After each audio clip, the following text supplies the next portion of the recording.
And biggest winner from day 3 would be who for you? Biggest winner from day 3, I guess you got to go Tony Pollard. Just looking at the news that we thought would happen, eventually happening. That Ezekiel Elliott's going to be released, and so I don't think they're done. So I do think that this is a destination for a rookie running back, especially that there's no long-term commitment, at least as of now, to Tony Pollard, who's coming off the broken fibula. But you got to look at him as a winner, just knowing that he's going to get the chance to be the lead guy in the Cowboys' backfield again as of now. And we saw what that looked like for a 3-game stretch this season. It was just unbelievable. So getting Tyron Smith back is big for Pollard, and just Mike McCarthy's sentiment about wanting to run the ball more. So he could just be. You said it earlier this offseason that if this happened, he could be a top 5 running back, and he's pretty close. Hey, man, he was. Well, he played 2 games without Zeke. He scored 33.7 points against the Bears, 21.8 at the Packers. That's in PPR. And he only had 4 catches in those 2 games. So he had 4 rushing touchdowns and 131 yards in one game, 15 yards in the other on the ground. Then Zeke came back. And in the last, in weeks 8 through 15 for Tony Pollard, that's when he was getting, a good amount of work. He got hurt in week 16. He didn't play that much in week 18, missed week 17. Weeks 8 through 15, he was the number 4 running back in fantasy. He was the number 2 running back per game. Per game. So that was in a timeshare with Zeke for a lot of that. Pretty unbelievable. And with him losing a lot of touchdowns to Zeke as well. So, yeah, you got a coach who says he wants to run the ball more and slow things down a little bit more. What could go wrong other than a rookie running back for Tony Pollard? I mean, there's still some veterans out there that, you could see, the Cowboys maybe having some interest in, a Leonard Fournette, a Kareem Hunt, somebody of that caliber. You could, like aside from a rookie, I don't know, but those are the 2 scenarios, just them saying that they want to have another veteran presence. And I saw someone suggest that the Alexander Mattison contract is going to mean a restructure or a release for Dalvin Cook. I think that'd be a little bit surprised at this point if they released him.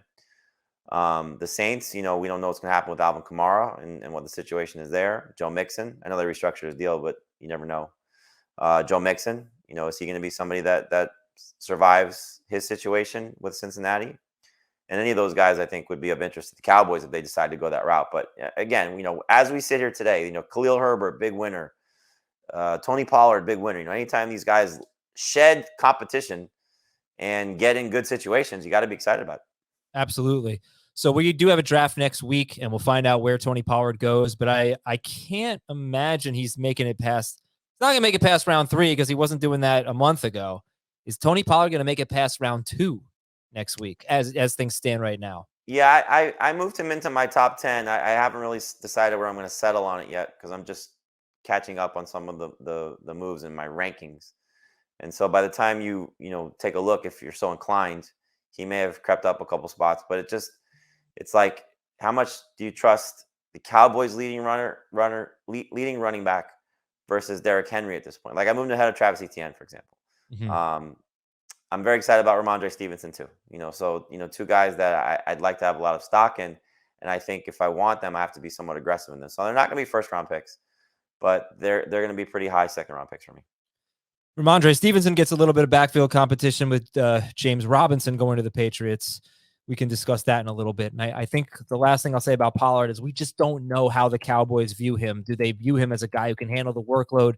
He's not the biggest guy in terms of weight. And we heard it from the running backs coach at one point last year that they wanted to keep him around 30 snaps per game. And then he started obliterating that.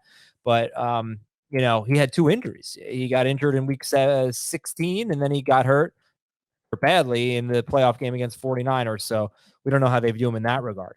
I will say, just, we're going to touch on this a lot, but if you can make ad drops in your dynasty leagues now, please go make sure Malik Davis is not rostered. Is not available. He should be rostered. Biggest loser from Wednesday, Jamie. Biggest loser. Biggest loser from Wednesday. I got one if you need some time. I got 2. Tampa Bay wide receivers. Oh, let's go on you. Yeah, they're signing Baker Mayfield. He, as of now, is going to compete with Kyle Trask. And this really jumped out at me.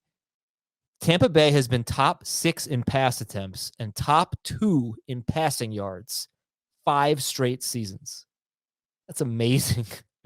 They were 12th in touchdown passes in 2022, but before that, they were top 3 4 straight seasons. So basically, they were the highest pass volume team, most prolific in yards, typically in touchdowns for 5 straight seasons. That was Jameis and Fitzpatrick. Then it was Jameis. Then it was 3 years of Brady.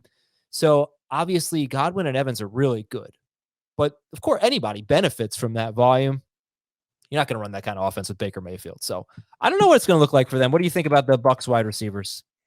I dropped Godwin closer to 20, and Evans is outside my top 24. So I'd rather have the 2 Jaguars receivers at this point than Mike Evans, or rather Mike Williams than Mike Evans. I'd rather have 4 of the sophomore wide receivers, 2 of which ahead of Godwin, but Garrett Wilson, Chris Olave, and then Drake London and Christian Watson ahead of Mike Evans. So, yeah, I'm with you. I'm very concerned and nervous about what this passing game is going to look like, because we'll find out, just how much they're going to trust Baker, like you said, with the volume. Will they allow him to make those type of, will allow him to get those type of attempts, or is it just going to be that maybe these wide receivers elevate him? Look, give Baker credit. He played well when he went to the Rams at the end of last season. Not that he was lighting up the scoreboard, but he certainly looked more confident and competent, and better than he did with the Panthers at any stretch.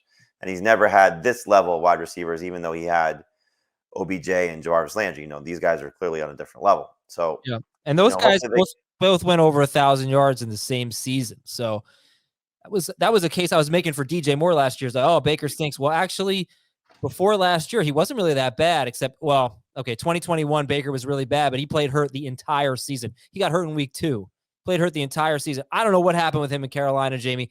That was the worst version of Baker Mayfield ever. He was so bad in Carolina. As you said, he was better with the Rams. So, at once upon a time, he had a pretty good connection with Jarvis Landry, not terrible with Odell Beckham. It's a lot to consider there. And like it was terrible with Beckham compared to where Beckham was prior to getting with Baker, and then what Beckham showed us with the Rams as well. So I would say it was pretty bad. All right. Okay. Well, then maybe that's the case for Godwin, because he's more. I would hope so. Yeah. So you said all those guys that you have ranked ahead of Evans. Do you have Mike Williams? Do you have Drake London ranked ahead of Godwin? No, I'm not there yet, but I did, for example, move Keenan Allen ahead of Chris Godwin. The fact that he's staying in Los Angeles, I think just, they have a similar type of game, slot receiver, high volume targets, high volume receptions. I'll take the quarterback boost, even with the age difference there. So that was one move that I made. But I right now I have Godwin right before the 2 sophomore guys in London and Watson. He's still That's in PPR, non-PPR. I would take the young guys. Chris Godwin had 104 catches in 15 games last year. He's amazing, but it's a different offense now.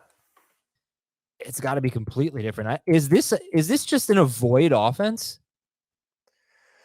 No, because if you get Rachaad White at the right price, I think they're going to do their best to run the ball more. They're clearly got to be in the market for offensive line help. They just got rid of Shaq Mason.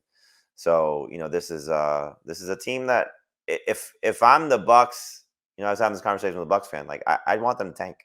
I want them to trade Evans at this point, because he's still a commodity I think that a team would covet, and, see if you can go tank and get Caleb Williams. Oh my gosh, Caleb Williams, USC's quarterback. Guy is amazing.